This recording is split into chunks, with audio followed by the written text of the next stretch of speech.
is een kracht.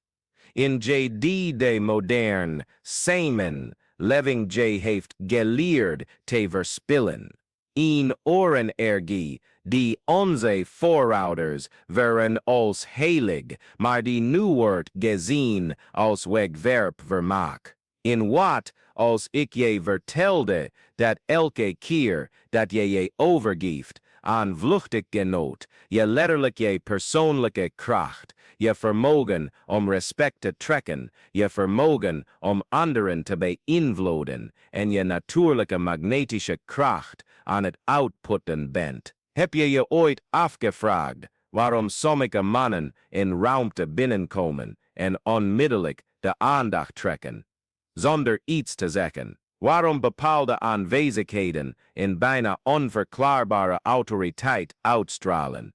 In energie die mensen ertoe aanzet om zich natuurlijk te buigen voor hun invloed. Het antwoord ligt niet in wat ze doen, maar in wat ze niet doen. Het zit niet in wat ze extern hebben bereikt, maar in wat ze intern hebben behouden. Napoleon Hill, de man die de geheimen van de machtigsten op aarde ontrafelde, ontdekte iets dat de meesten over het hoofd zien, dat seksuele energie de krachtigste van alle menselijke krachten is. Niet alleen voor voortplanting, niet alleen voor plezier, maar als de primair brandstof van elke grote prestatie. Hij merkte op dat de meest succesvolle, meest magnetische, meest bewonderde en tegelijkertijd gevreesde mannen één ding gemeen hadden. Ze hadden geleerd hun seksuele energie om te zetten in creatieve kracht.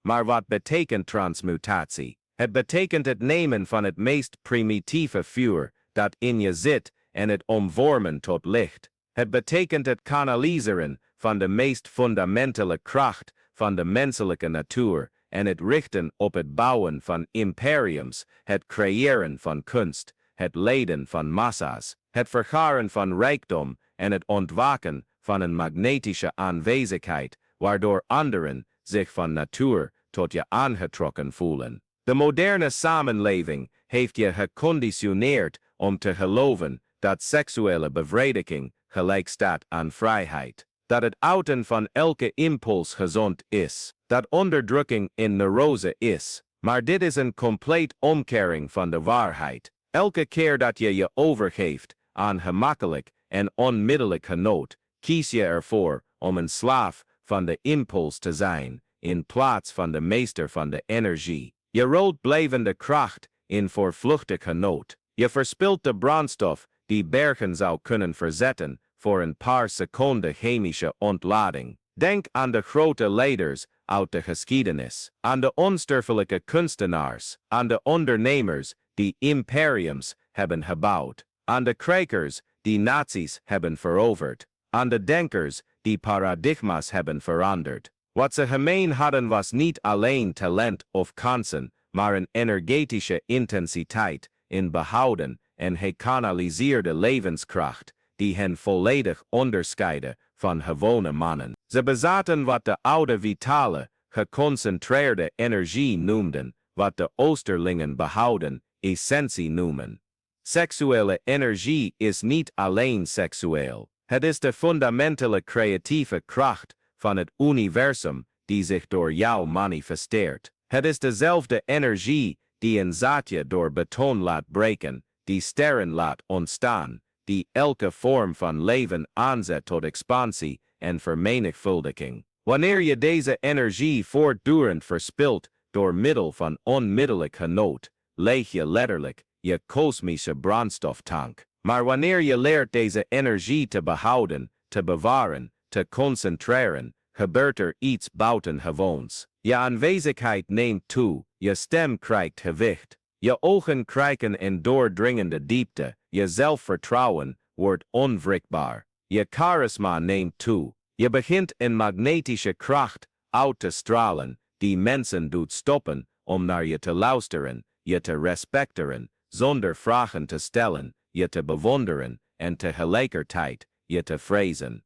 Waarom gevreesd? Omdat een man die zijn meest elementaire impulsen heeft bedwongen, een niveau van zelfbeheersing toont dat dreigend is voor degen die slaaf zijn van hun eigen verlangens. Omdat iemand die de behoefte aan onmiddellijke bevrediging heeft overstegen op een niveau van macht opereert dat anderen instinctief als superieur herkennen. Omdat wie nee kan zeggen tegen het meest verleidelijke genot, nee kan zeggen tegen alles, en dat is tegelijkertijd bewonderenswaardig en angstaanjagend. De man die zaadretentie beoefent, onderdrukt zijn seksualiteit niet, hij verfijnt haar. Hij ontkent zijn mannelijke natuur niet, hij destilleert haar tot haar puurste en krachtigste vorm. Elke dag dat hij de impuls tot ontlading weerstaat, elk moment dat hij kiest om te bewaren in plaats van te verspillen, bouwt hij een innerlijke kracht op die zich manifesteert in alle gebieden van zijn leven. Zijn concentratievermogen neemt toe,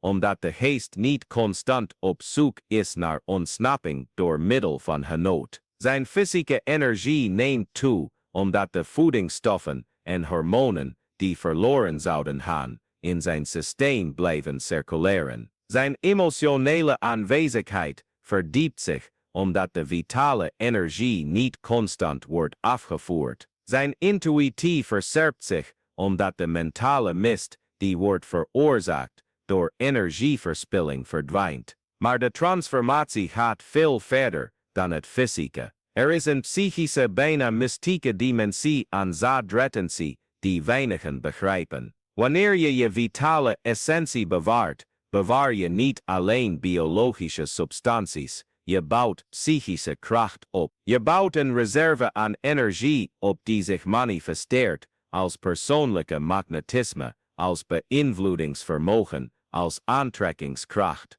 Mensen beginnen iets anders in je te merken, zelfs zonder precies te kunnen identificeren wat het is. Ze voelen zich van natuur aangetrokken tot je aanwezigheid. Je woorden krijgen gewicht en autoriteit. Je stiltes worden welsprekend. Je zelfvertrouwen wordt magnetisch. Je ontwikkelt wat Napoleon Hill sex appeal noemde in zijn hoogste vorm, niet alleen fysieke aantrekkingskracht, maar vitale magnetisme.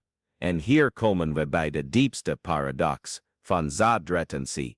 Hoe meer je jezelf onmiddellijk genot ontzegt, hoe plezieriger je leven als geheel wordt. Hoe meer je weerstand biedt tegen onmiddellijke ontlading, hoe meer je wordt geladen met blijvende energie. Hoe meer je je onthoudt van de extase van seconden, hoe meer extase je ervaart in de successen, de prestaties, de erkenning, het respect dat van natuur in je richting begint te stromen. Niet elke man bewandelt dit pad. De meesten verkiezen instant gratification boven het opbouwen van blijvende macht. De meesten kiezen tijdelijke verlichting boven de creatieve spanning die grote prestaties voortbrengt. En precies daarom onderscheiden degenen die het wel doen zich zo. In een wereld van mannen die hun energie voortdurend verspillen, wordt degenen die deze bewaart en concentreert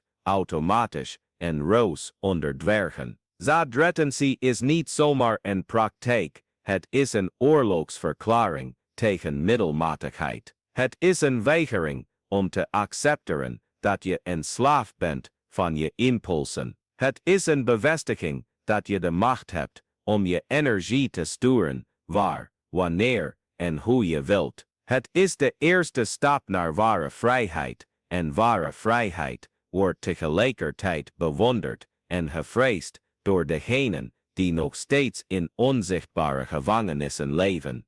Stel je voor, over 6 maanden oefen je consequent zaadretentie. Je houding verandert omdat je meer energie in je lichaam draagt. Je stem klinkt anders omdat je levenskracht niet constant wordt afgevoerd. Je ogen stralen met een intensiteit waardoor mensen even stoppen om te kijken. Je aanwezigheid vult de ruimte omdat je niet energetisch leeg bent. Je zelfvertrouwen wordt onwrikbaar omdat je jezelf hebt bewezen dat je je meest primitieve impulsen kunt beheersen. Mensen beginnen je te vragen wat veranderd is. Ze komen naar je toe voor advies. Ze respecteren je anders. Ze bewonderen je voor de discipline die je uitstraalt. Ze vrezen je voor de innerlijke kracht die je toont. En jij weet dat het allemaal begon met een simpele beslissing: bewaren in plaats van verspillen. Als je een ontwijking voelt terwijl je dit hoort,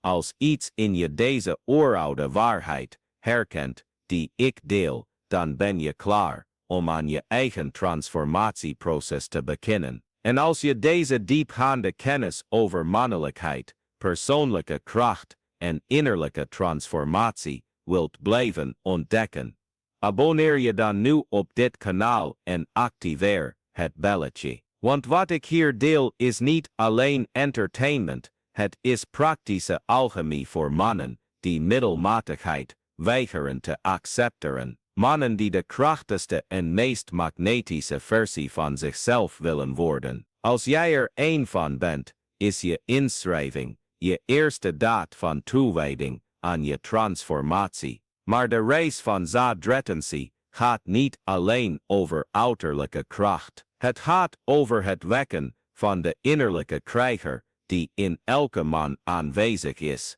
maar bij de meesten slaapt. Het gaat over het confronteren van de innerlijke schaduwen die ons gevangen houden in zelfdestructieve patronen. Het gaat over het integreren van de primitieve aspecten van onze natuur met de verheven aspecten van ons bewustzijn. Wanneer je aan deze praktijk begint, word je onvermijdelijk geconfronteerd met delen van jezelf die je liever negeert. Met de emotionele verslaving aan instant bevrediging, met de vlucht voor verantwoordelijkheid door middel van bevrediging, met de angst om het leven te confronteren zonder de chemische krukken die je brein gewend is geraakt. Het is een proces dat je zwakheden, je angsten en je emotionele afhankelijkheden blootlegt. Maar juist door deze innerlijke confrontatie ontstaat ware kracht. Wanneer je je meest basale impulsen kunt aankijken en nee kunt zeggen, ontwikkel je een wilskracht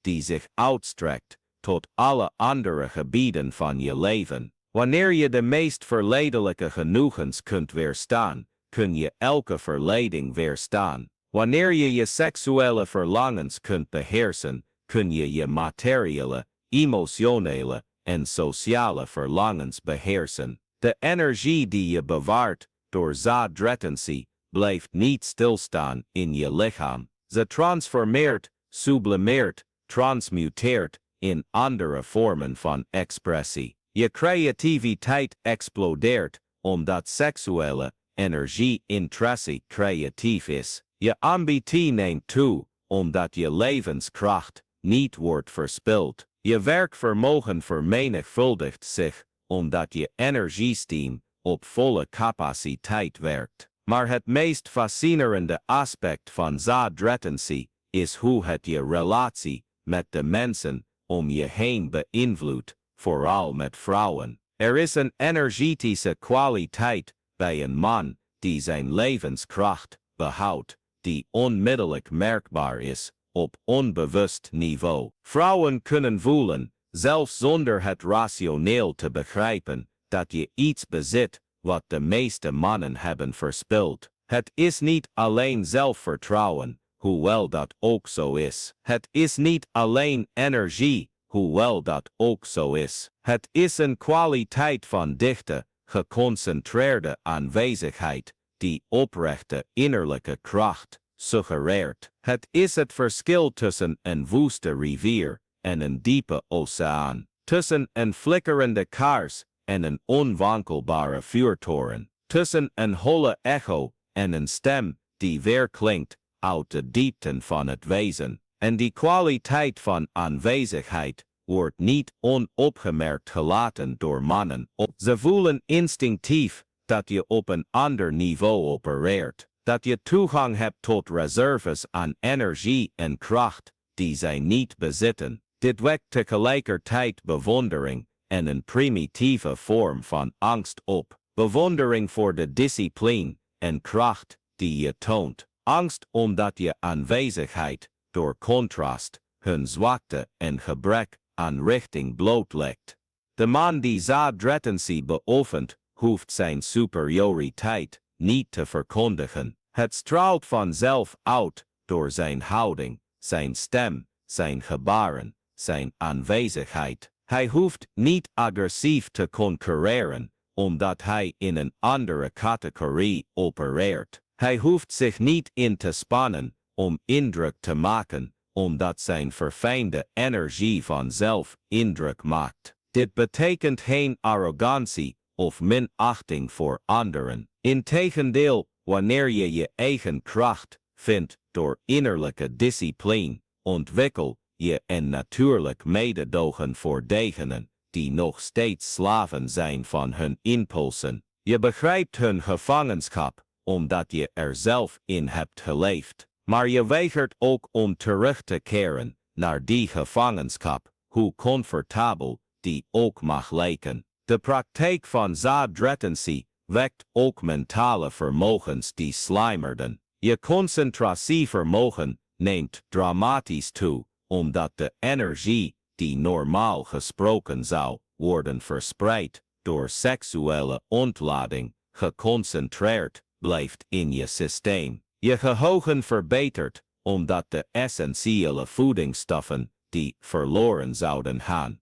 je hersenen blijven voeden. Je intuïtie versterkt, omdat de mentale mist die wordt veroorzaakt door constant energetische verspilling verdwijnt. De dieptewerking van zaadretentie, maar misschien is het diepste voordeel wel de ontwikkeling van wat de oude geestelijke wilskracht noemden. Wanneer je nee kunt zeggen tegen de meest primitieve en krachtigste impuls van de menselijke natuur, ontwikkel je een vermogen tot kiezen dat zich uitstrekt tot alle andere gebieden van het leven. Je bent niet langer een slachtoffer van je impulsen, of ze nu seksueel, voedingsgerelateerd, materieel of emotioneel zijn. Je wordt de commandant van je eigen ervaring, en jezelf commanderen is de eerste stap om iets anders te commanderen. Ware leiderschap ontspringt niet aan externe posities van autoriteit, maar aan innerlijke autoriteit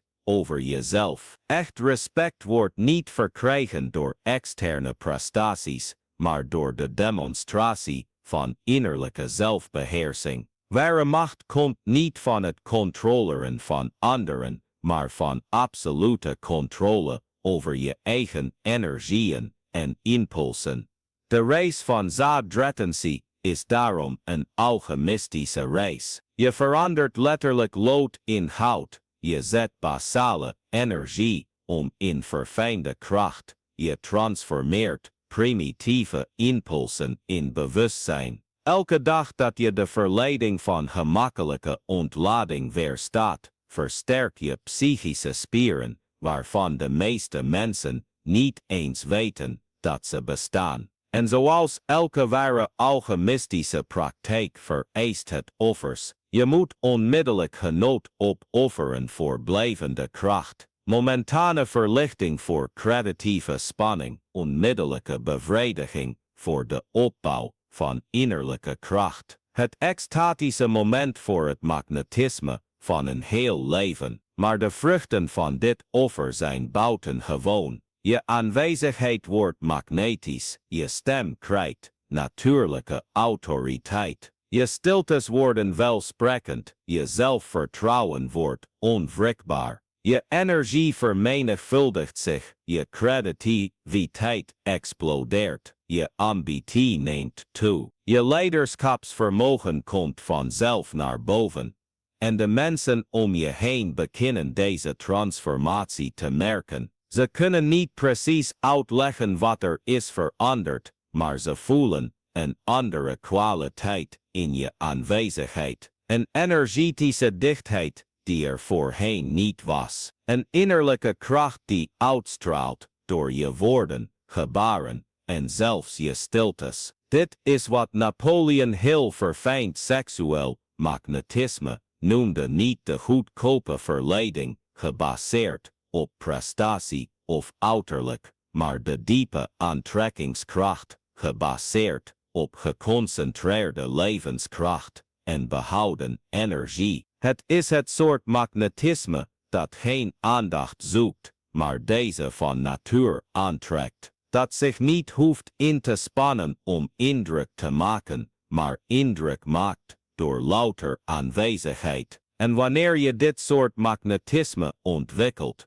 ontdek je dat je succes, relaties of erkenning niet meer hoeft na te jagen. Ze beginnen van natuur naar je toe te komen, aangetrokken door de energieke kracht die je uitstraalt. Je wordt een menselijke magneet, niet door technieken of strategieën, maar door de concentratie van je eigen vitale essentie. Maar misschien wel het diepste aspect van deze hele reis is het spiritueel ontwaken dat het biedt. Wanneer je leert om seksuele energie te transmitteren, leer je om te werken met de meest fundamentele krachten van het universum. Je verbindt je met aspecten van jezelf die verder gaan dan het puur fysieke en mentale en reikt dimensies van kracht en bewustzijn aan die de meeste mensen nooit ervaren. Seksuele energie in zijn hoogste vorm is spirituele energie. Het is goddelijke scheppingskracht die zich manifesteert door de menselijke ervaring. Wanneer je leert om het te eren, te bewaren en bewust te sturen, neem je deel aan een heilig proces van innerlijke alchemie dat door mystici krijgers en leiders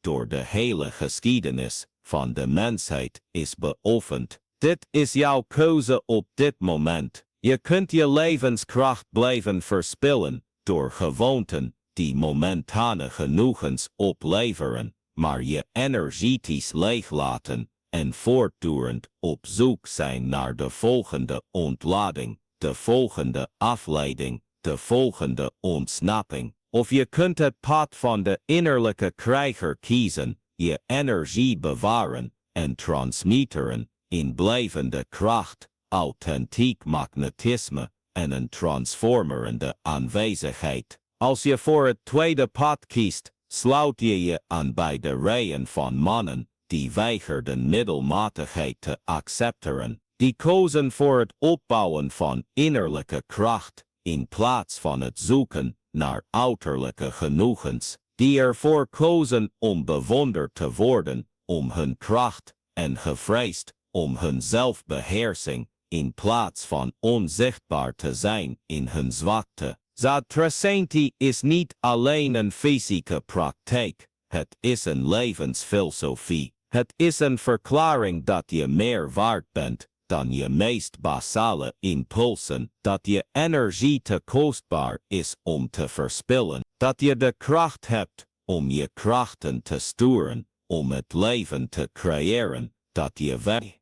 Wanneer je eindelijk wakker wordt uit de illusie dat constant seksuele bevrediging gelijk staat aan gezondheid, wanneer je beseft dat elke onnodige ontlading letterlijk een aftapping van je levenskracht is, wanneer je begrijpt dat ware vrijheid niet voortkomt uit het uiten van elke impuls, maar uit het bewust kiezen welke impulsen je energie verdienen, op dat moment begin je ware reis naar persoonlijke kracht. De man die zijn seksuele energie beheerst is niet degene die het ontkent, maar degene die het verfijnt, die het verheft, die het transformeert van primitieve kracht in bewustzijn, die basisvuur omzet in verfijnd licht. En wanneer dat licht door je heen begint te schijnen, merkt de hele wereld het op. Je wordt tegelijkertijd bewonderd door degenen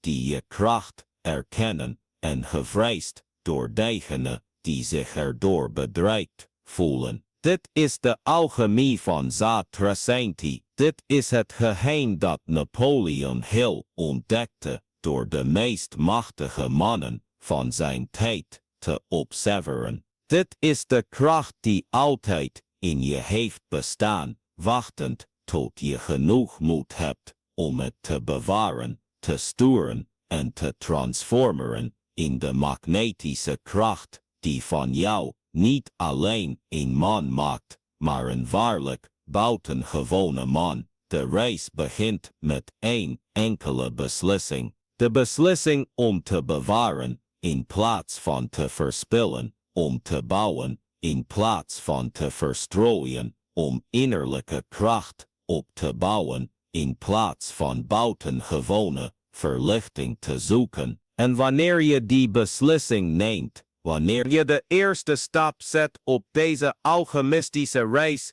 zul je ontdekken dat de kracht die je in de buitenwereld zocht, altijd al in je heeft gewacht, alleen wachtend om ontwaakt te worden door de heilige discipline van energetische transmutatie. Jij bent niet bestemd om een doorsnee man te zijn die zijn levenskracht verkwist aan lege genoegens. Jij bent bestemd om de reis in jezelf te wekken, je seksuele energie te gebruiken als brandstof voor grote prestaties en een magnetisme en kracht uit te stralen die je zowel bewondering als angst inboezemen. De keuze is aan jou, de energie is van jou, de kracht was altijd al van jou.